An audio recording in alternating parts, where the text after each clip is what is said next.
মনোযোগ বাড়ানোর আগে শিশুদের কেন মনোযোগ দূরে সরে যায় পড়াশোনা থেকে, এটা আমাকে বুঝতে হবে। প্রথম কথা হচ্ছে, মন কোনো না কোনো দিকে যোগ দেয়। একটা শিশু যখন খেলতে থাকে, হয় কেউ খেলার দিকে যোগ দেয়, অথবা কেউ মোবাইল ফোনের দিকে যোগ দেয়, অথবা কেউ লুডো খেলার দিকে যোগ দেয়, ক্রিকেট খেলার দিকে যোগ দেয়, কেউ ফুটবল খেলার দিকে যোগ দেয়। এক একজনের মন এক এক দিকে টানে। তো মনোযোগ নাই সে কথাটি সত্য নয়। আমরা বাবা মারা আমাদের কাছে যেটা নিয়ে আসে সেটা হচ্ছে যে পড়াশোনায় মনোযোগ নাই, এটা নিয়ে অভিযোগ। তাহলে আমার কেন পড়াশোনায় মনোযোগ নাই? পড়াশোনার মনোযোগী করতে হলে শিশুকাল থেকে একটি বাচ্চাকে বইমুখী করতে হবে। একটা হচ্ছে স্কুলমুখী, স্কুলের পড়ার প্রতি আগ্রহ তৈরি করতে হবে। আর একটা হচ্ছে সৃজনশীল বইমুখী, অথবা রূপকথার বই, গল্পের বই।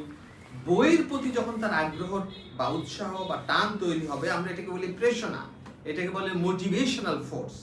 এই মোটিভেশনাল ফোর্স যদি বইয়ের দিকে যায় তাহলে সে বই পড়বে, সব ধরনের বই পড়বে। আর যদি এই অত্যাধুনিক যুগের মুঠোফোনের সেই গেমসের ভিতরে ঢুকে যায়, পাবজি, ফ্রি ফায়ার, আরো কত কত, কি হবে? তার মস্তিষ্কের মধ্যে ডোপামিন নামে কেমিক্যাল নিঃসরণ হবে, যে ডোপামিন তার আমাদের ব্রেনের ফ্রন্টাল লোব বলে, যে ফ্রন্টাল লোব জাজমেন্ট তৈরি করে, মেমোরি তৈরি করে, ইম্পালসিভ অ্যাঙ্গার অ্যাগ্রেশন হলে কন্ট্রোল করে, সেটাকে আন্ডারমাইন করে, সেই অ্যাক্টিভিটিগুলি কমিয়ে দেয়। তখন সে বিদ্রোহী হয়, বিপ্লবী হয়, পড়তে বসলে খেপে যায়। কারণ ওই গেমস খেললে তার ব্রেনে ডোপামিন আসে, অন্য কিছুতে আসে না। যেমনটা হয় মাদকের বেলায়, যে কোনো মাদকে ব্রেনে এক্সেস ডোপামিন নিঃসরণ হয়। এই ডোপামিন তার সমস্ত সত্তাটাকে দখল করে, তার প্রেরণাটাকে দখল করে, তার উৎসাহ, আকাঙ্ক্ষা, চাহিদাকে দখল করে। ওইটার প্রতি তোর মন ঢুকে যায়। ওই কাজ ছাড়া আর কোনো কাজ তার ভাল লাগে না। সুতরাং সে জীবন থেকে চ্যুত হয়ে যায়।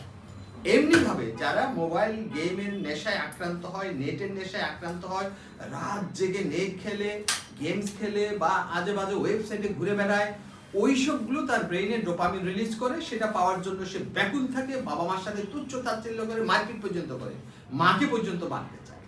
সুতরাং আমাকে লক্ষ্য করতে হবে, শিশুকাল থেকে আমি আমার বাচ্চার চারপাশে একটা সেট লিমিট তৈরি করব।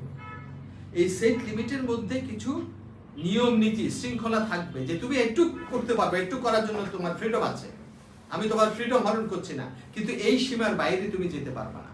প্রযুক্তির সাথে পরিচিত হবা, মোবাইলের সাথে পরিচিত হবা, ল্যাপটপ কম্পিউটারের সাথে পরিচিত হবে, এই যুগে সেটা হতে হবে। কিন্তু বাচ্চা লাগামহীন হয়ে যায়, তখন তাদের পড়ায় আর মনোযোগ থাকে